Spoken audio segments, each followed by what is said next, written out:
Bueno, quiero decirte que no hay doctrina importante que Agustín no tocó. Prácticamente él habló todas las doctrinas que podemos pensar en teología sistemática, la doctrina, teología propia, la doctrina de Dios, quién es Dios, la cristología, la neumatología, el estudio del Espíritu Santo, ¿no? La bibliología, el estudio sobre la doctrina de la Biblia, la angeología, los ángeles, la soteriología, la salvación, la escatología, el estudio de la muerte y de la vida después de la muerte, de los tiempos finales, la armateología del pecado, la antropología, la doctrina del hombre, todas las doctrinas que Agustín tocó, influyó, porque fue un escritor prolífico que impactó la teología hasta nuestros tiempos.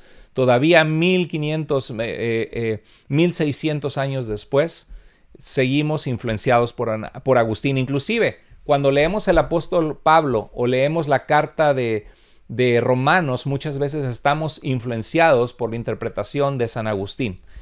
Entonces, sus escritos fueron citados para apoyar ambos lados de cualquier debate medieval. Entonces, es interesante porque como escribió tanto, hay secciones de Agustín que algunos utilizan para defender un punto, y la persona que está en el lado opuesto del debate vuelve a citar a Agustín con otro punto. Y eso nos lleva a un entendimiento importante. Los padres de la iglesia no son infalibles y los padres de la iglesia también deben ser interpretados. También se debe hacer un exégesis de la lectura de los padres de la iglesia, tratar de entender qué quisieron decir en su tiempo y en su contexto. Es muy importante, sobre todo, ir a la escritura ya revelada. Los padres apostólicos, San Clemente de Roma, San Ignacio de Antioquía, siempre San Policarpo, siempre ellos iban a las escrituras, a lo que dijeron los apóstoles. Porque indudablemente ya Agustín está hablando estamos hablando del año 430, que él fallece. Estamos hablando por lo menos 330 años después del apóstol Juan, en otro contexto totalmente, en el norte de África. Entonces, en otro idioma latín, no la cultura hebrea y el idioma griego del apóstol Juan. Entonces, hay distanciamiento y hay situaciones culturales, políticas, religiosas, espirituales que Agustín enfrentó en su tiempo, que no son la de los apóstoles. Y yo puedo ver el desarrollo histórico de ciertas doctrinas que fueron abrazadas en lo que después se convertiría la Iglesia Católica Romana, una vez que se institucionalizó el cristianismo en el Imperio Romano, y puedes rastrear ese entendimiento teológico.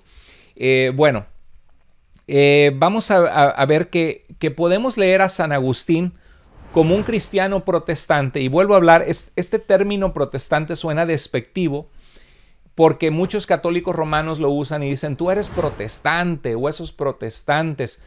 Y ya les aclaré que el término protestante viene, en otros videos que no son de este seminario, hablé de cómo Martín Lutero era un monje agustiniano que se decepcionó al ver todo el aparato político del papado, de Roma, del clero, podrido por el amor al poder y por la desatención a la vida de las personas y la venta de indulgencias, que en el caso de Martín Lutero, él quería volver a la verdad de la palabra de Dios. Entonces, perdón que perdí mi tren de pensamiento. Lástima que no estábamos en vivo, sino ahorita mismo te diría, recuérdenme de qué estaba hablando. Pero bueno, así pasa. Es que estoy hablando de Agustín y cómo influyó a Lutero y la época de la Reforma. Pero bueno, voy a volver al tema. Así que puedes leer a Agustín como un cristiano protestante, que el término protestante es un término que cuando Lutero expuso su verdad de la palabra de Dios en 95 tesis, hablando de que el perdón de pecados era gratuito y no era porque el Papa iba a tener el poder de que las almas del purgatorio salieran cuando se donaba dinero a la Iglesia Católica Romana.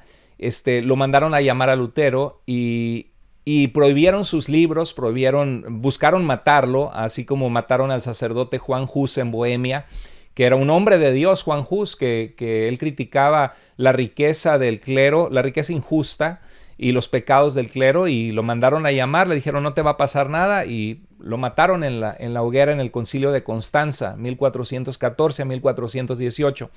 Entonces, en el caso en el caso de Lutero, él lo que quería era pues ser fiel a la palabra de Dios, y los príncipes alemanes protestaron cuando el emperador romano del Sacro Imperio Romano, Carlos V, mandaron a erradicar a las enseñanzas de Lutero, queriendo matarlo, y él pues había sido una persona íntegra y quería ser fiel a la palabra de Dios. Entonces, cuando protestaron estas medidas drásticas del Sacro Emperador Romano, se les llamó protestantes, y de ahí viene la palabra protestantes. Estaban realmente protestando contra una injusticia, y eran personas que se consideraban parte de la iglesia, que querían reformar la iglesia para que tuviera pureza a la palabra de Dios, a la palabra profética más segura, que es la doctrina apostólica que está en el Nuevo Testamento. Entonces, en Agustín tú empiezas a ver ya el bautismo de infantes. La Biblia no habla del bautismo de bebés. La Biblia siempre habla que hombres y mujeres eran bautizados confesando sus pecados. El bautismo lo vemos iniciado antes del Señor Jesucristo por Juan el Bautista. Y Juan el Bautista decía: arrepentíos, haced frutos dignos de arrepentimiento. Obviamente que un bebé delante de los niños es el reino de los cielos. Un bebé no puede confesar sus pecados. Y cuando vemos a los padres apostólicos, no vemos el bautismo de infantes. De hecho, hay una enseñanza que se llama la Didaque, la enseñanza de los 12 apóstoles del año 150-140, la Didaque, y dice que hay que ayunar antes del bautismo, y de preferencia que sea agua fría, agua helada. Obviamente no está contemplando bebés, y la palabra bautizo significa que tenían que ser sumergidos en el río, no era aspersión de agua en la cabeza. Pero cuando había lugares donde no había agua, porque había lugares del Imperio Romano o en el norte de África donde era difícil conseguir agua, o una persona se estaba quizá muriendo y confesaba a Jesús como Salvador, entonces sí se permitía echar agua en la cabeza, y es donde surgió la práctica de la aspersión. Pero en el Nuevo Testamento todos los bautismos son por inmersión, tenían que sumergirse en el agua. Entonces no hay bautismo de infantes, pero cuando llega a San Agustín en el siglo V, ya comenzamos a ver que se bautizan niños. María, por ejemplo, en el concilio de Éfeso en el año 431, es un concilio que habla de la naturaleza de quién es Jesús. Y el concilio determinó que María era Theotokos, que era portadora de Dios. De ahí es donde viene la palabra madre de Dios, ¿no? Era la portadora de Dios. Y el propósito del concilio no era exaltar el rol de María, que fue una mujer conforme al corazón de Dios, un instrumento para que naciera el Salvador. No tenemos como cristianos absolutamente nada en contra de María, fue una mujer de Dios, la madre de nuestro Señor Jesucristo, pero lo que sí tenemos claro es que el Nuevo Testamento jamás nos dice que debamos rezar a María, que debamos orar a ella, que debamos pedir su intercesión. Todas las oraciones de la Biblia son dirigidas exclusivamente a Dios, y Dios repetidas veces dice: venid a mí, dice: clama a mí, yo te responderé. Y Jesús, como Dios encarnado, dice: el que a mí viene, no lo echo fuera. Entonces, como cristianos, pensamos que muchos católicos romanos llegan a respetar y a venerar a tal grado a la Virgen, que lo hemos visto con nuestros ojos, que aunque la doctrina católica romana dicen que no adoran a la Virgen, en la práctica muchos católicos romanos sí la terminan adorando y tratándola como si fuera una diosa en sí misma, por ignorancia de las Escrituras o por ignorancia de cómo practicar la fe cristiana. Entonces, en el caso de Agustín, sí menciona que María siempre fue virgen toda su vida, fue virgen antes del parto, durante el parto y después del parto.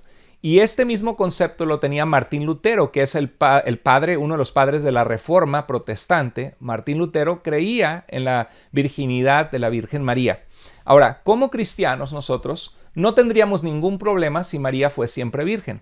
El asunto es qué dice la Biblia.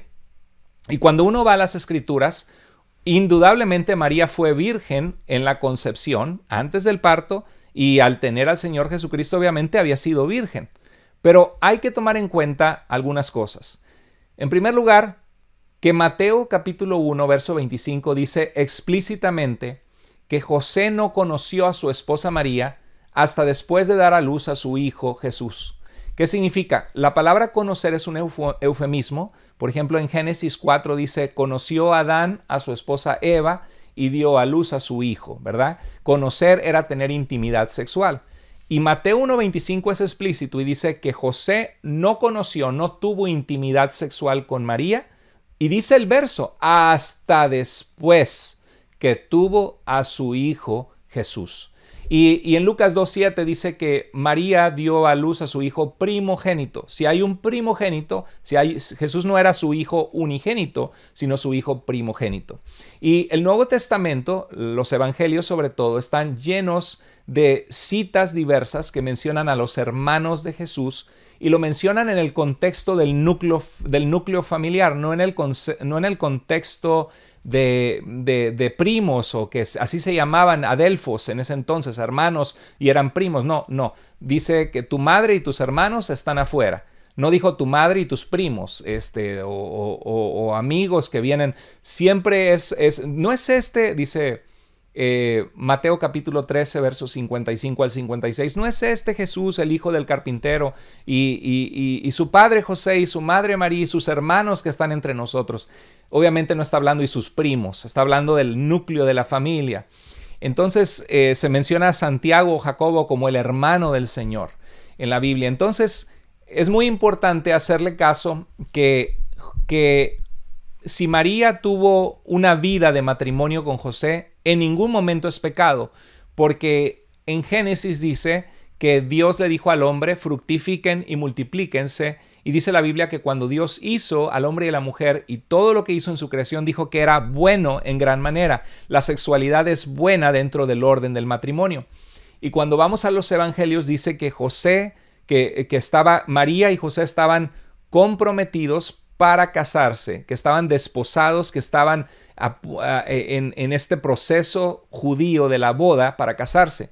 María no se iba a casar con José para tener un roommate, para solo vivir junto a un señor que era viejo, según dice la Iglesia Católica, que la Biblia no nos dice que era un hombre viejo, nada más nos dice que se iban a casar. Entonces, o que los hermanos de Jesús son hijos de otro matrimonio de José. La Biblia no nos dice eso en ninguna parte.